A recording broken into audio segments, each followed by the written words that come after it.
Well, hey, this is Steve again. My life today is, I guess I would have to describe it as chaotic. As I told you, just lost my mother back in January, very end of January of this year, and so the circumstances were not pleasant. They were not cool. There was a lot of manipulation. There was clearly a desire to get, for certain quarters of the family, to get their hands on assets. And that battle is ongoing. It could go on for another. It could go on for another 2 years, according to my legal team. So it preoccupies a lot of my mental energy, which is not a good thing. I've never had to engage anyone in this manner before, much less family members. And as I said, my mother was the glue that was holding the whole thing together. And since she's gone, it's almost like it's degenerated into a gang fight. Very nasty business all up and down the line. I've had to move two or three times in.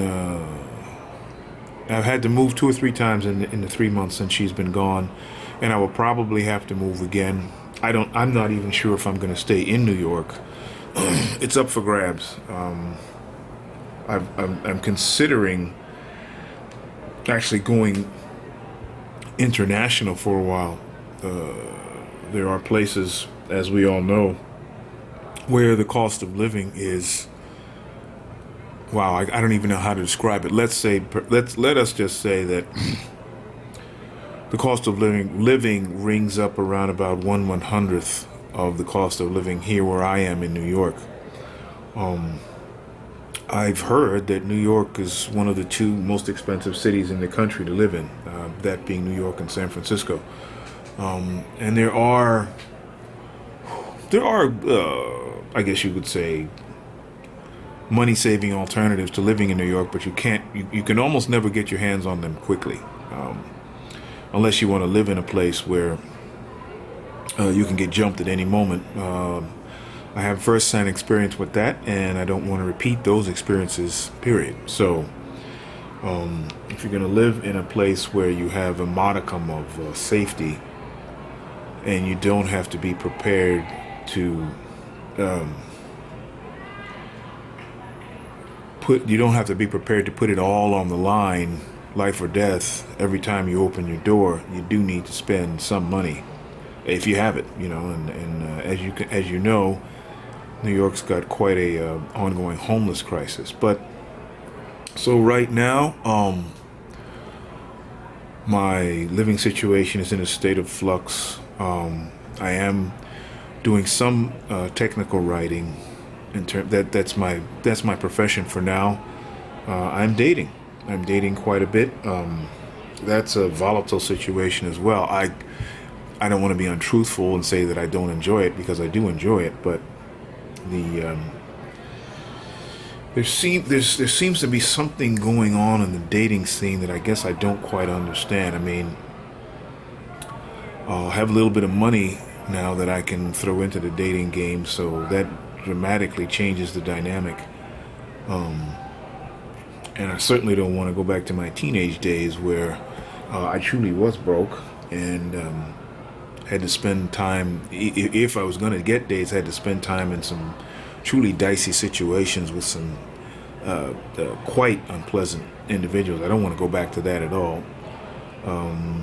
Yet on the other hand,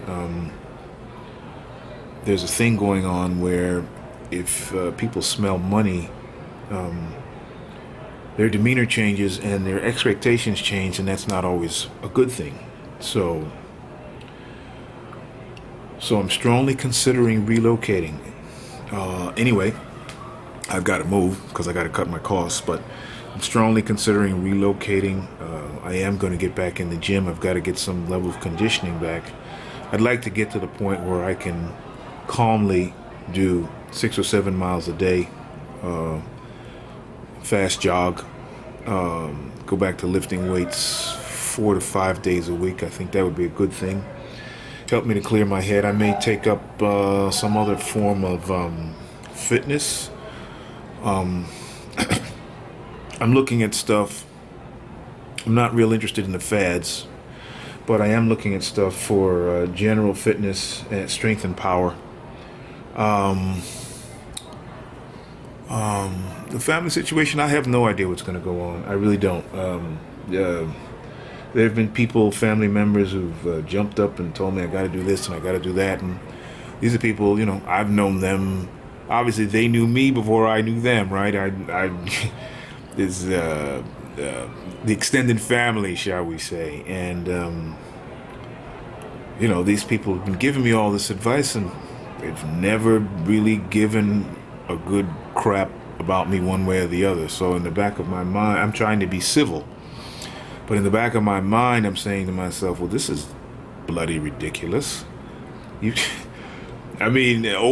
the 1,000 years that I've known you, you haven't even bothered to give me a headache. So why should I be listening to you now? But anyway, that's another story. All right, much more material to come. Thank you for listening.